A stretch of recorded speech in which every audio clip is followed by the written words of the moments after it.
In certain very mild Class 3 cases that are usually fairly well Class 1 on both sides, or maybe a super Class 1, and the lower anterior teeth are an edge to edge or sometimes slightly crossbite Class 3 type situation, it's possible to take one lower anterior tooth out, usually one of the centrals, and then put the other teeth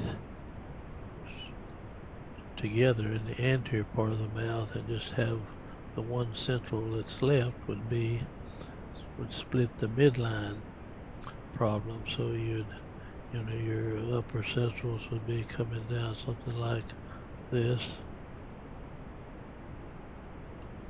and your lower anterior would kind of split the difference in between here. And sometimes that gives you a little overjet, and you can have some overbite as well when you get through, and still you maintain your Class 1 relation all the way back. That works good on certain cases. I've got the first case here will kind of illustrate that.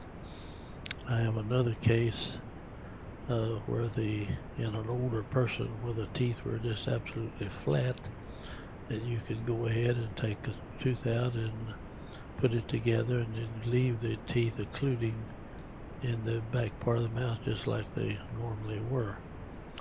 So we'll go to this, I say, a young lady here in her 30s, and she's a super Class 1 relation, and we're going to take out one lower anterior tooth on her, and you can see how it works out in her case. She exhibits a little Class 3 problem. I mean, you see the prominence of the chin.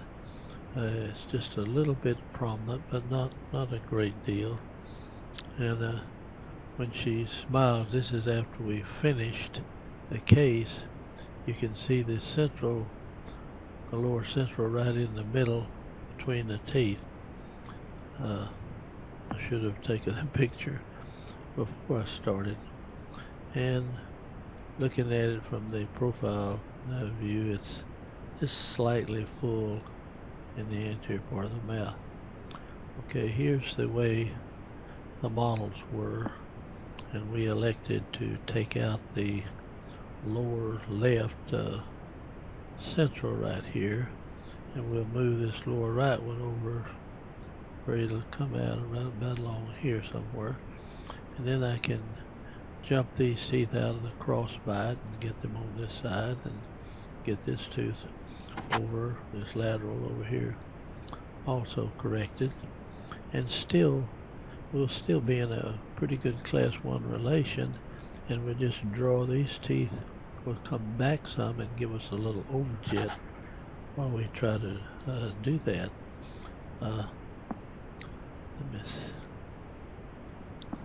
Now this, you can see a kind of a super Class 1 here. You see this bicuspid's a little super Class 1, and this is the molar area just a little bit. The cuspid's pretty much on. So when we take that tooth out and pull these teeth together and pull this lateral forward, you see, we'll be able to fit the teeth together and make it look quite good. On the other side of the mouth, you see a super Class 1. The bicuspid's right on the money here, and this one is too, in the cuspid. But you can see the molars just a little bit toward Class 3. Not bad, everything like that.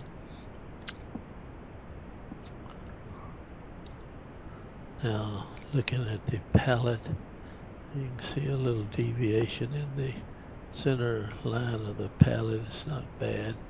And we're going to bring this tooth out and bring these two teeth out over here on this side. And we'll kind of shrink the lower as we close that space.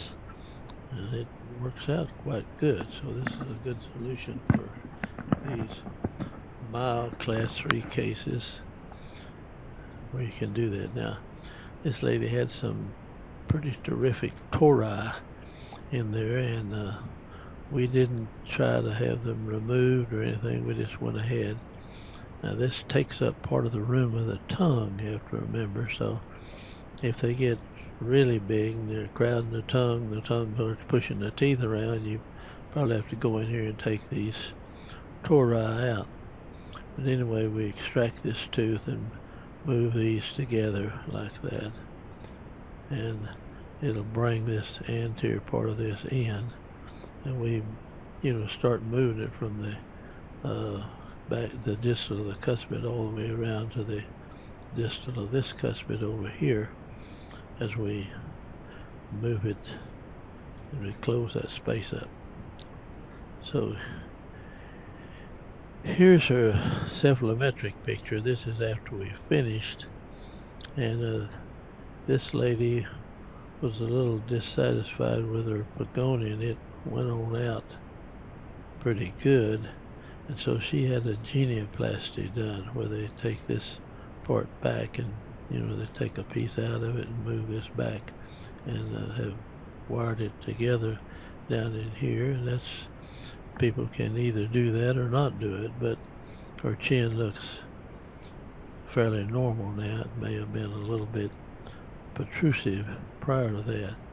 In fact, here it was to start with. You see the chin was coming out quite a bit, and so they can come in and take a kind of a wedge out and drop this back in and wire it together. And I'll go back and show you the other one, and you see where it is.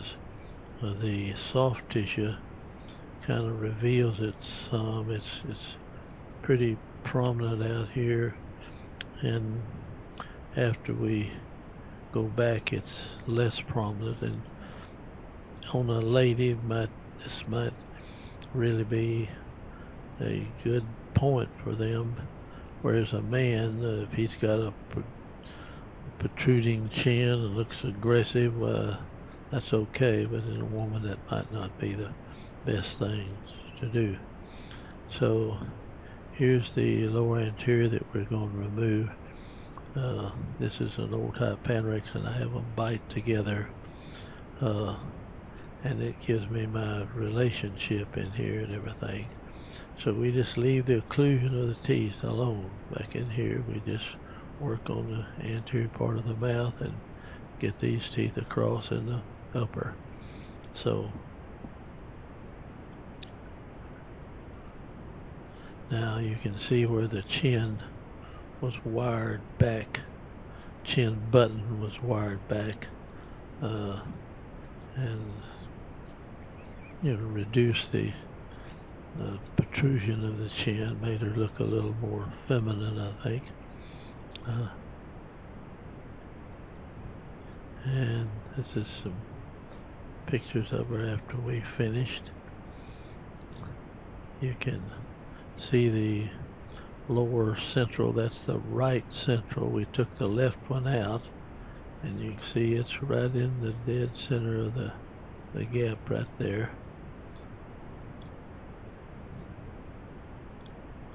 And the chin looks quite good, and she is very happy with it. We close this space, and it's kind of squeezed together a little bit. You can see this tooth has a little more angle, and it's a smaller tooth, and the laterals are a little bigger, so you can tell if you look at it carefully that this is a central tooth right here. And we brought the cross bites in and underneath on both sides, and she's got a little overjet and some overbite now, whereas she didn't before and she was in a crossbite.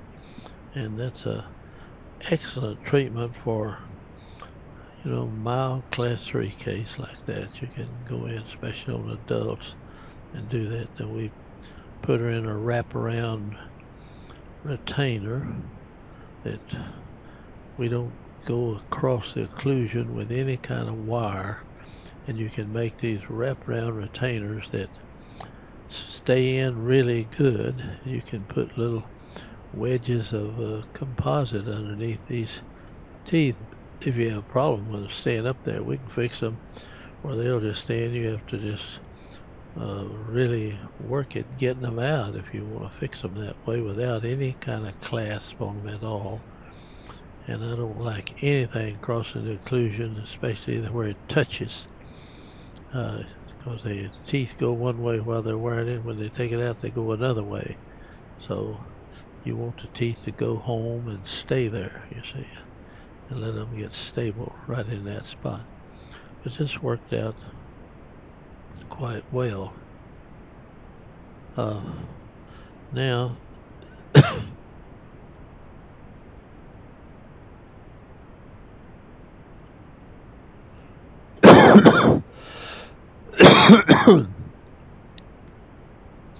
I thought this would pause when I put that on there, but it doesn't. The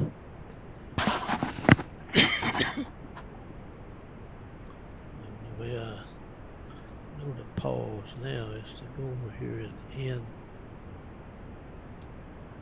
end the show.